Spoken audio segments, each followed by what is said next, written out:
Okay, question 3. State the principle of conservation of momentum. This is such a common question for 2 marks. You've just got to know this.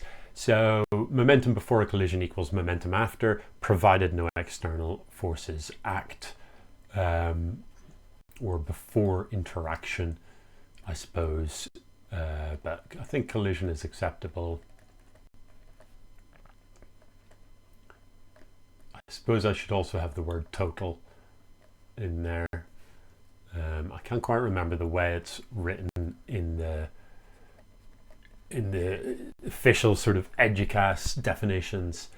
But that's our first mark, and our second mark is, provided no external forces. Now that is the phrasing that typically shows up on mark schemes, in that some people like to talk about closed systems. I think it's best avoided. I think just provided no external forces is just as quick to write as in a closed system. So I think that's the safer way to do it, to make sure you get your marks. So right, we've got a collision then. This disk is initially stationary as per diagram. After the collision, the 0.3 kilogram disk has a velocity of 1 meters per second to the right. Find speed and direction of the other disk. So if I take the right direction as positive, what I can say is the total momentum before is mass times velocity of the 2 objects involved. That isn't the mass of either of them now.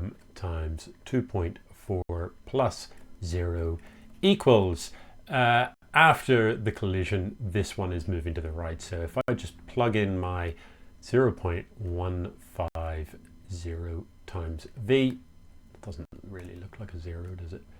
Times v plus 0.300 times 1.4, and solve. And since I've stated this, a positive answer will tell me that it's to the right, and a negative answer will tell me that it's to the left. So V is therefore equal to, I don't know whether it's worth writing out the kind of the rearrange. If you're feeling confident in your calculator skills, I don't think it's going to gain you marks to do so. However, if you do make a mistake and don't get the correct final answer, then arguably you would get a working mark for the rearrange, possibly. So it's probably worth doing. So 0.15 times 2.4 minus 0.3 times 1.4,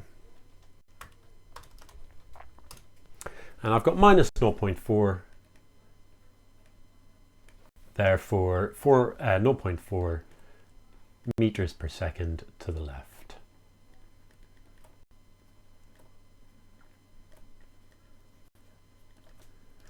Okay, calculate K lost in the collision. So we simply calculate kinetic energy before, and we calculate kinetic energy afterwards. And you can't really have any gained, so it'll be one minus the other. So we've got a half times 0.15 times 2.4 squared. I'm going to put in timeses rather than dots. Minus, and then it's the sum of the two.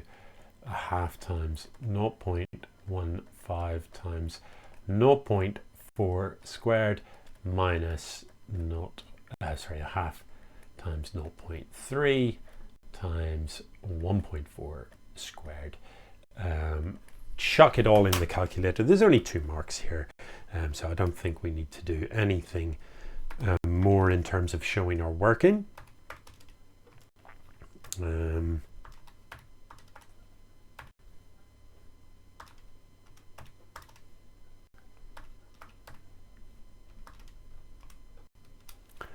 And I've got 0.126, so 0.13 joules. Explain how the principle of conservation of energy applies to this collision. So all we really have to do is summarize the lost energy, if you like. Arguably, there's 2 marks there, so maybe we have to state that energy must be, I'm not really sure whether we actually have to state the principle of conservation of energy. So I'm going to go ahead and state it just in case. Energy cannot be created or destroyed.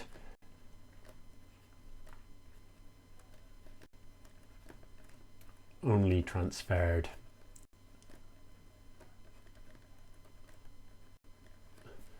To different forms or between different stores.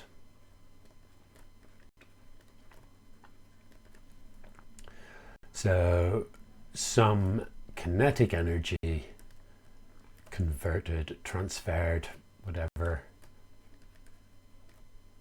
transferred to heat and sound, and dissipated, possibly not necessary to mention the dissipated at the end. Okay, last part then. Cedric wishes to investigate the collision experimentally. This is pretty exciting. He's going to release the disc from upper ramp. Yeah, okay. And it's 25-degree ramp. Evaluate whether he is correct. So this word evaluate typically means you've got to do some calculations. And if it's a setup like this where there are specific numbers given, it almost certainly means that we have to do some calculations. So what I would suggest we attempt is to find L to produce this speed, and we'll do so by conservation of energy. So conservation of energy implies change in GPE equal change in KE. He plans to release it up. Okay, so we've got to assume it's released from rest. So we've got mg delta h equal a half mv squared. The m's will cancel out of this completely, and we're looking for a speed of 2.4 meters per second.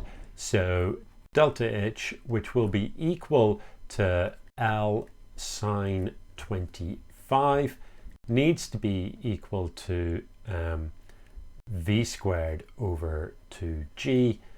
Therefore, L equals 2.4 squared divided by 2g.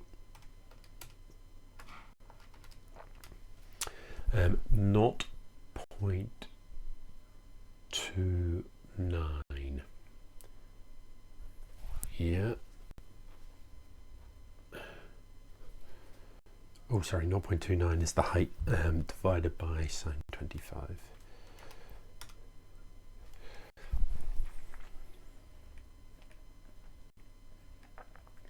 .695 meters. Greater than, look, is in bold. So we've got 0.695 meters. However, since I think if you literally just mention friction, since some energy or since some work done against friction,